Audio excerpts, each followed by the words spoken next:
Bonsia Bogana de Samamba Mamina Jo. Emma Mwakwa Badeba Ahenkan 93.3 FM Sobraso. Suwa mamu nsemwa ya sake nenumre ya siwaja. Na ya de beso Kasiebo wedding na defra pueya mantamno emo. Achem abu bebia ya tiei. Eya ekuya frakuma studios. Ekuya frakuma batampani studio na ya tia. Ya baba chene srene abasa ediama wagana de Samamba. Ensem ya di beso ya buabua no. Efri kwa jo apeu Kasiebo dem. Anfe ya wobetie bi anese. Owura bi dia baba tu bro enna so yo mo danti aban twenani emehwe wone mo sanso ana abusia na nado dankwa akufu aduhia wone ahemfu kohia wa galamse ehoro owura bi e dia baba tu dwa wase o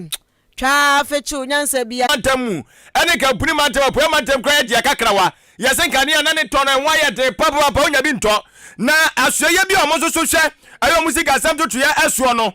one de betu gya chem se e wase ye pata ye one mofo amokọ sa ohawni mu no ye de mu chemu eba na de Samamba ene enumre mayemfa seda no emal haji hankuri enterprise Jubilee Hospital afi so ana Pema Plaza Hotel Sameka cho se wonum aya biaya ene se opera bia dwodwo wadu ani chemu a wa ba film ne dwumadie no eba so nyakopɔ ya adoma dafiada wɔtena ene na chi yi eba so fa husem ne nyina kyekere eye atemaboabo ema ne nkɔ nanim na Ahenkan 3.3 FM twedi apobasa kwa mi ya adoma da rumenti kasa fidi aso pimpim tie fada tode ebra ne mo da ro so emfa emawo ebre se metra akwa befa so betimi ne yedi enkita ho Ubetimi achira wadwe ewo YouTube ni Facebook enti abuso ya search Ahenkan 93.3 FM ni ya capital letters atwo ya kase uduru ho na wode waje nche no egu aje nche kro no a 0594 841044 0594 841044 wode ba ebe kenkan ede amaw Ahenkan fo wote yanka ena anumrei ayeme Afia ampofowa mene adwen pa hene kofi mensa adwen papa na papa endi wanimu kan afe information center sa odo didi suei ada Roma wanemo etre Kasiebo ni amana to apete asata eye Ghana ni ntoni ni twa sa nyina mutitru apoa mantam asante mantamu na bono mantamu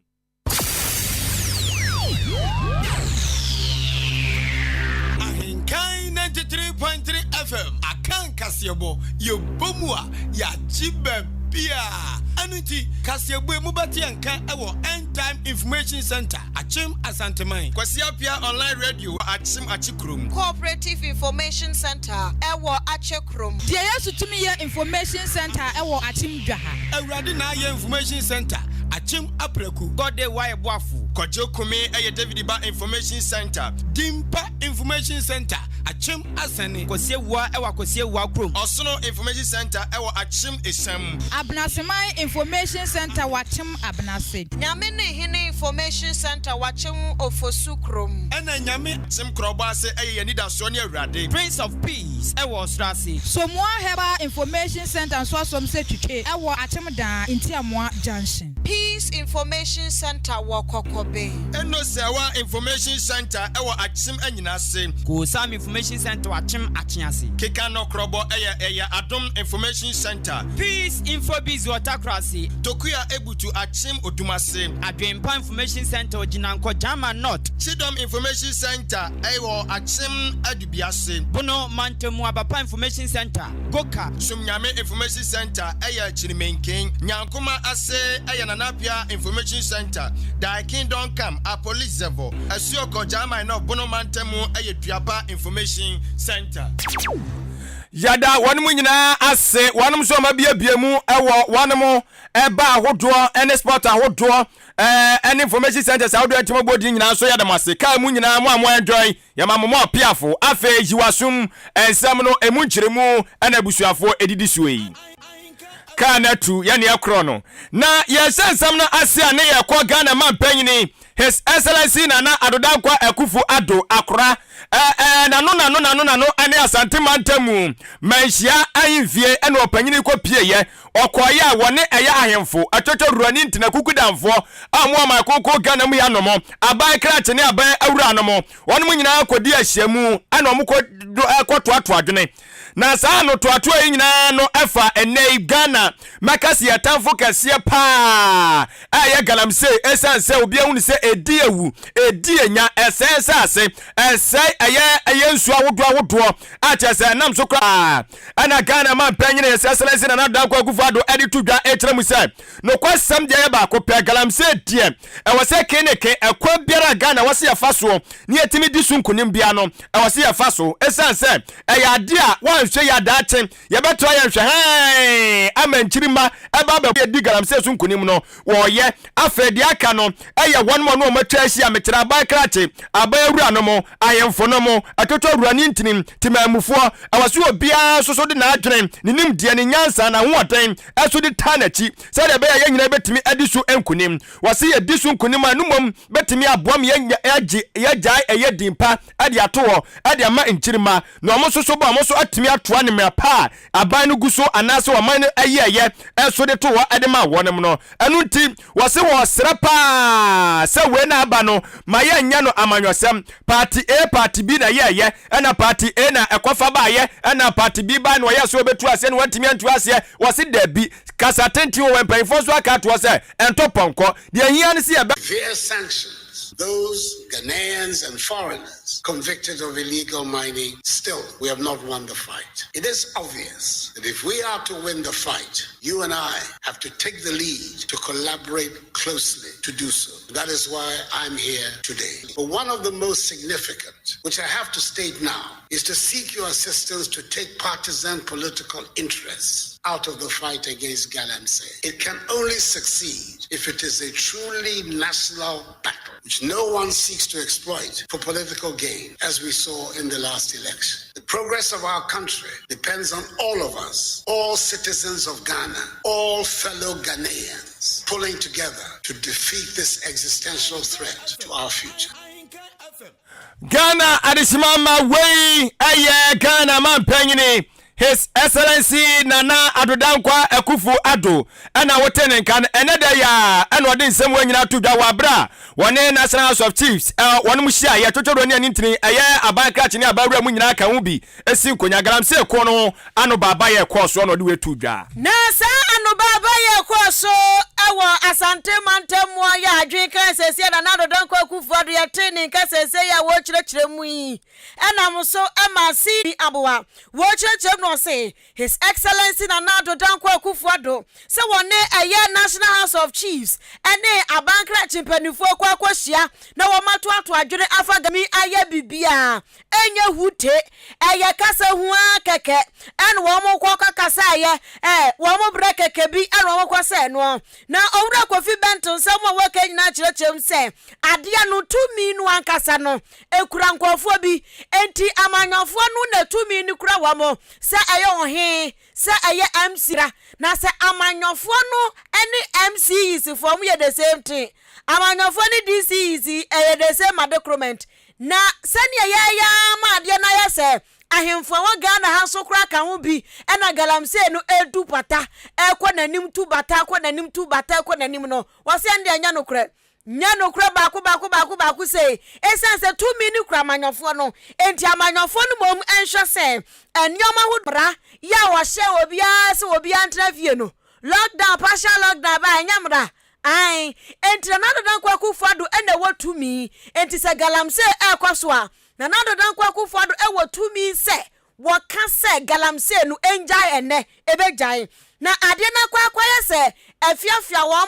mo ho ehihye wo mo ntumam osofo abrobe ewowawo wo mo ho na etu galamse nti ena ade ne yentimi enko enti sa ahemfo eni atwotwo wura wa Ghana ya ni wo mo kasa do so eno de nya de se ebeka asem no ho hwe wo san so etwa so bia mu anu oba manimfuei wo mo so mu kra licenses ena Minerals Commission for so se ya ma wo mo licenses bia o wo se sa de we no Ghana ni otini baby ya wono watwa ne fufu ato ne nkwa mu a wodie afa ne ho ban Ghana ni a wono wanya adwuma nya wonam ba kire pa adwuma galamse ne ko no osimu sen ye anu nti wose ade na nkasa de ewo eye his excellency Nana-Addo Dankwa Akufo-Addo enchen enti wonhwe no wonya ne sa na wose occupy Ghana fo kura edi susuye bi aba say his excellency Nana-Addo Dankwa Akufo-Addo enhye danfa tabo no entoto miamia wo mutu efom agudie kwambone so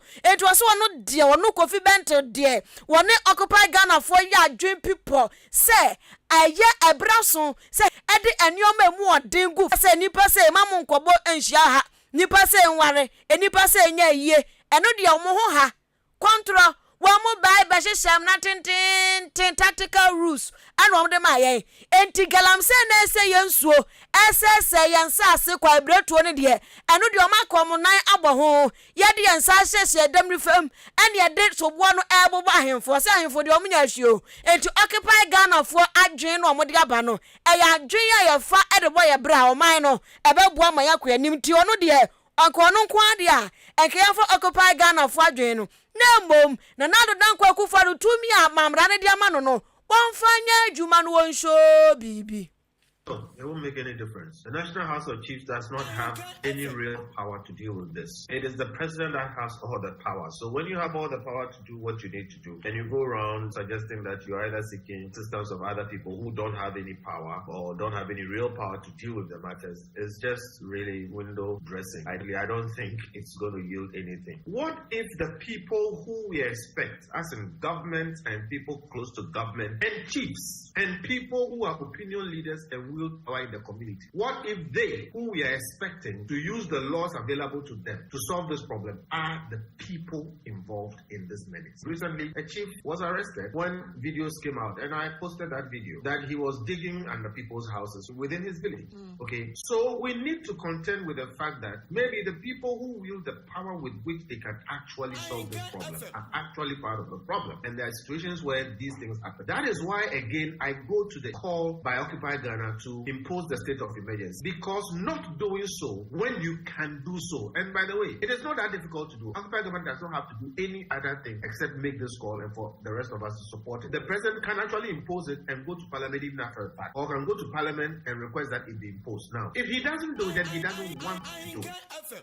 Nipa wuti ninkai Ghana adeshemambe kono miansa chiripo miansa kasa refi ese Kasiebo etwagu ewoso Facebook Ahenkan 93.3 FM YouTube Ahenkan 93.3 FM www.ahenkanfmonline.com ehonyina no obetimi enso atienkan ewo ne mo na mayanko yanim ansafufro enso mo ene ayeda ponda awayi adesi wonom a yade eye enkaye ade ahye yenuanemo achechirafo ye bapa no mo yawdo bebre a yewo wo mai koko ganam ya no ekenya so ahwefo mo mo nhwama no man konkan etuanom sabaso bode etenei yade ka achechirafo to wo cheche ni bia no afre no no waka bi kakra de aguna somso wahu aha na ahye ni nkuran na eno anwafa hye ye ekoso ye yi ena achechirafo nyina di ahyiamu omudi ahyiamu ono amo ekasa ede chechro mo tu omofo se adwumaye ne ane ebeye adwuma ne de adwumayefo no esu aketua no so esu ede pa adwuma ne ede ne so aketua no so ayade se ha dwene ana omu kaso omutiri ho saa enam so bi ama national president Ed Ghana National Association of Teachers Reverend Dr. Isaac Owusu wojira simpie ni apaso de nsema do di tuda ana wo kire mu se wo kaikai aban no bose bia wode ahye onoma chechirefo a ebesi ne bobo ne besua de na atimi de akwakire nkura na de wote se ha dwene make say madam for Collins framantam de na akwakoto ana no frame wo se adwen anya de ketu akura o na se kafra enso ba ne de nyina ye nyakopo adwuma ni bia wo se ye beye enti safo no ba bi su akura okwa nsuo ho so woden a che se wonya nsuo so nom enu ati so kura mpo no enuane kura so ba bi wo no ma woden obi so betwa kwa tenten ansa no otimi akwa akwakire de enkura dan omutimo omutira de akura nchechire ni wako onya kunya no watena so saafo ni nyina no aban no gitumu se obema omo agya bibi kakra wanu so betimi enso de adwodwodwo nneoma no a na som de asoso nneoma no etokika bo mu no no se kobema wonu mo eye wanje chemu no aduo no 20% allowance ana nka so odebema wonu mo o se sa bo se aban no ehye ye no ane edidimu a mo hwe anim se nka agya ekometimi de aye adwuma aban timi amfa anya adwuma etra wa 2009 ton 2020 emu ton asana aban no ehwe anim se obetimi enso amasihye no atfiri ase aye adwuma sai hye we kura so afiri ase aye adwuma no ewo se eba na wieye afimpinu ene aduonu miensa 2023 na wo se eba na wieye etomu ni se aban ene wonom anini ye enso ewo no etono mo sra pa se GS fo emo moden na se agina sidie na wonom esi ye no omo hwemfa no mangu akwan so se de bebetimi aye adwuma se akyekyerefo no binim ebre wonom bro akyese enya agro na mayentie sadie eye president Edema Ghana National Association of Teachers ora Reverend Dr. Isaac Owusu echeche semrimu emayen allowances for teachers in the deprived areas. As far back as 2009, collective agreement the teacher unions and the GES signed. It was stated clearly that 20% of the gross salary of the teacher will be given to any teacher who accepts posting in these hard-to-reach areas. But from 2009 to 2020, we were unable to implement this agreement. And in 2020 August, we signed another new agreement with the GES, which will expire 2023. We are aware that the fact that a committee constituted to work on the deprived areas allowance policy has completed its work for negotiation. For this reason, Mr. Chairman, we urge the Ghana Education Service to expedite action on its negotiation and implementation to alleviate the plight of teachers who are sacrificing to educate our children in hard-to-reach areas of this country. Ghana de simama ene awoti no wasumo yem adi atumu se obama wonu nyina abafu video bi laptop no obama wonu mu bi na omo de asua de wo chese abafu nyansapo video ibesi nne abana ya kokwasa o mede bamamo ana matakakra ana medibiba makrabi ensem bebre